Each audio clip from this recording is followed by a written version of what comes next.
The level of frustration I felt while watching this movie was insane. इस movie में indirectly domestic violence को support किया गया है एंड इनके अकॉर्डिंग एक पति को अपनी पत्नी में हफ्ते में 1-2 लगा देने चाहिए एक मर्द बनने के लिए। सो आहान एक गैराज का ओनर है एंड अपनी जॉइंट फैमिली के साथ रहता है जिसमें उसकी बहन, मम्मी, भैया, भाभी सब हैं। तो ये अपनी बहन के बर्थडे के लिए साड़ी खरीदने जाता है। आहाना चूंकि एक मॉडल है वो भी उधर साड़ी खरीदने आई होती है।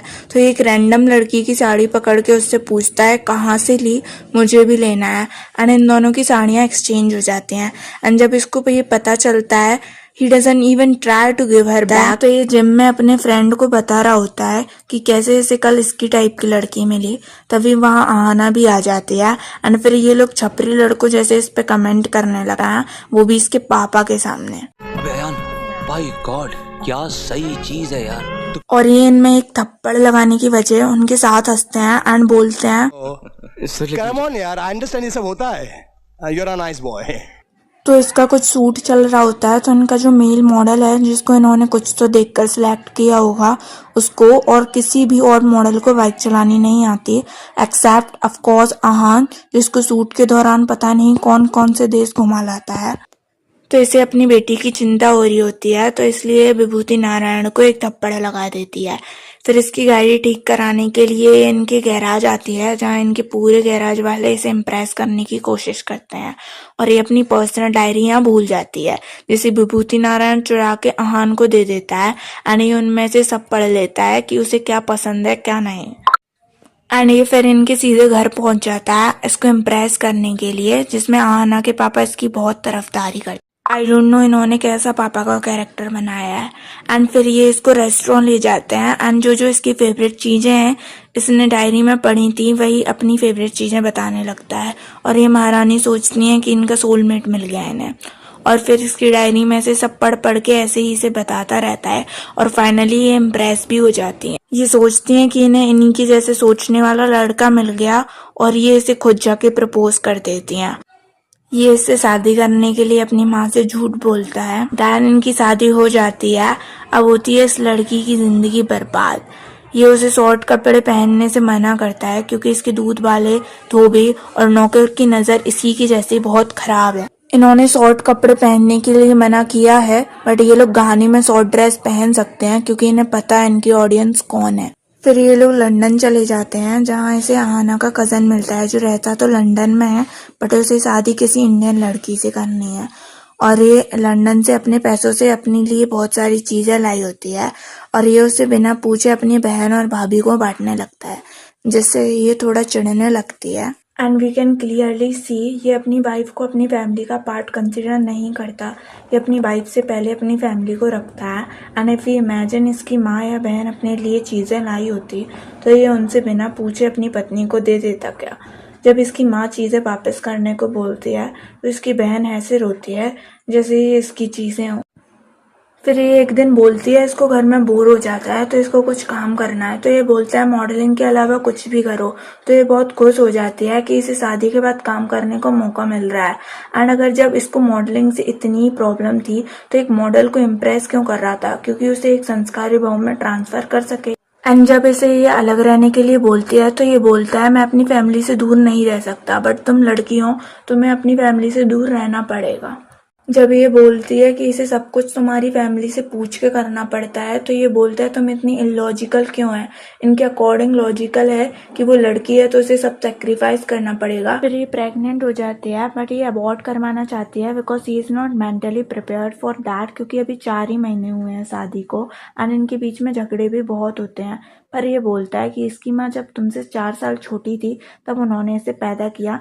नाउ ही वांट कि जो सेक्रीफाइस इसकी माँ ने किया वो ये इसकी वाइफ भी करे बट लड़कियां ऐसा नहीं सोचती। जो गलत उनकी माँ के साथ हुआ है वो आगे नहीं होना चाहती। They want to break the cycle. ये बोलती है उनके झगड़े से बच्चे पे गलत असर पड़ सकता है तो ये इसको गुस्से में बोल देता है कि इसको ये बच्चा चाहिए।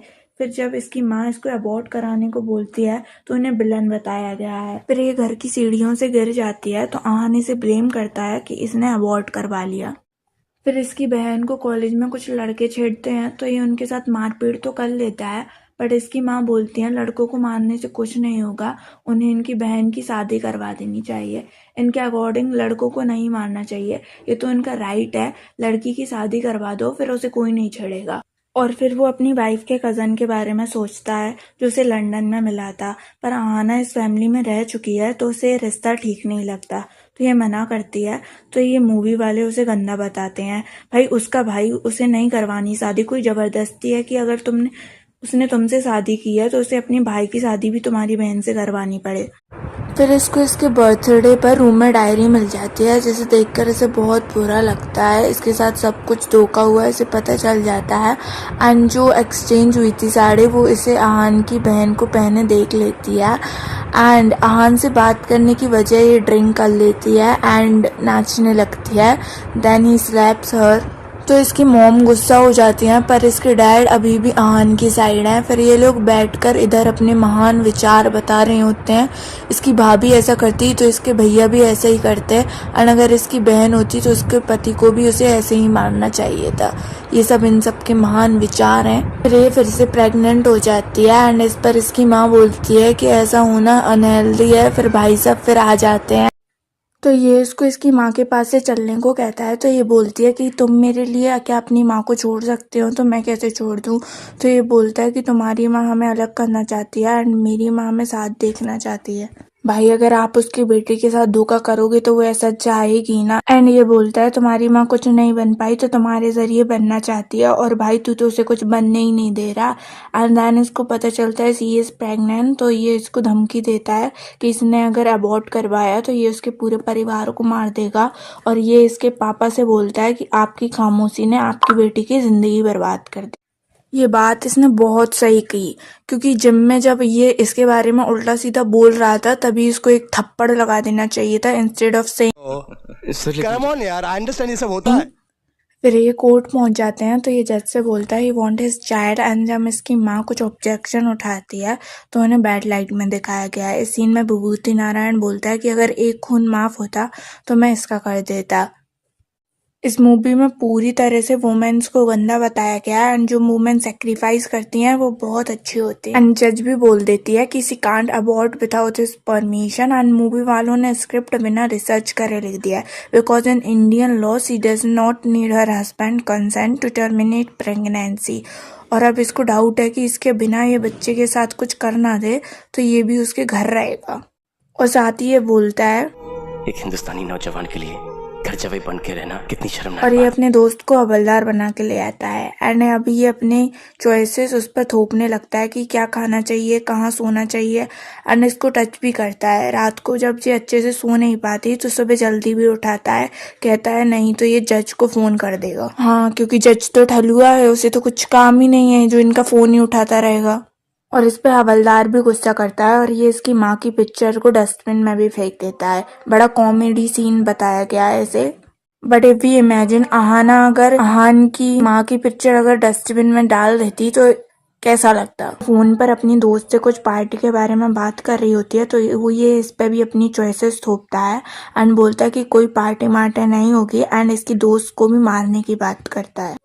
तो इनके घर पर कार्ड्स के ले जा रहे होते हैं, बिकॉज ऑफ कोर्स ये विलन है इनके अकॉर्डिंग। फिर इसका दोस्त हवलदार बन के आ जाता है एंड लेडीज को मारने लगता है। एक और डोमेस्टिक वायलेंस प्रमोट करते हैं ये लोग।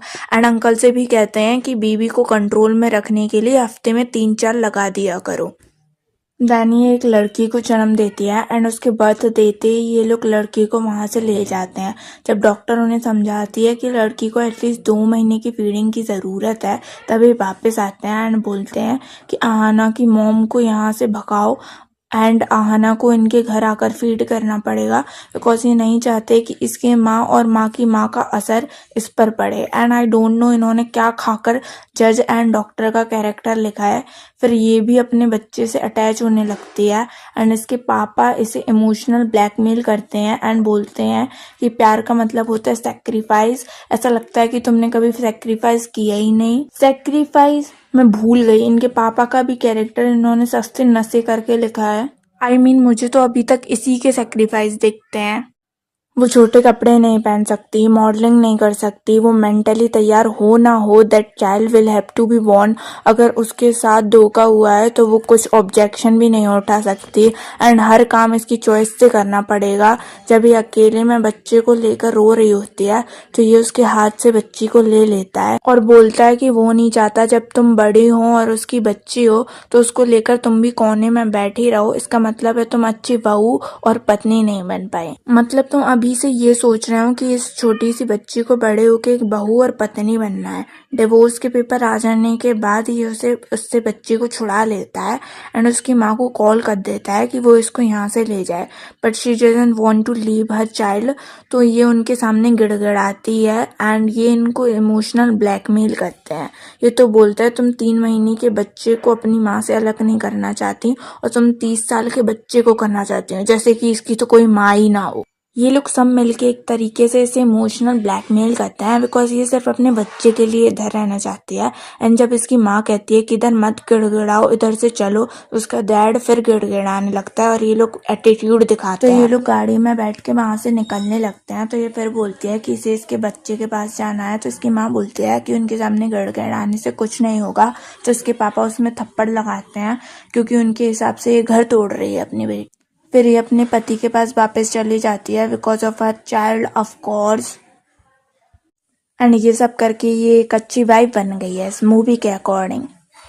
एंड इसके पापा भी इसकी माँ की फ्रेंड को अब्यूज करने लगते हैं बिकॉज इस मूवी के अकॉर्डिंग यही असली मर्द है। क्यों अब्यूज करते हैं? बिकॉज ये एक डिवोर्सी और इनके अकॉर्डिंग डिवोर्सी होना बहुत ही ज्यादा गलत बात। तो ये इनके हिसाब से एक अच्छी एंडिंग है कि कैसे एक लड़की को सेक्रीफाइस करना चाहिए, कैसे एक पति को अपनी पत्नी में हफ्ते में 1-2 लगा देनी चाहिए एक मर्द बनने के लिए। So that's my review on this disgusting movie. Share your review in comment section. If you like my video, then like my video. Bye bye.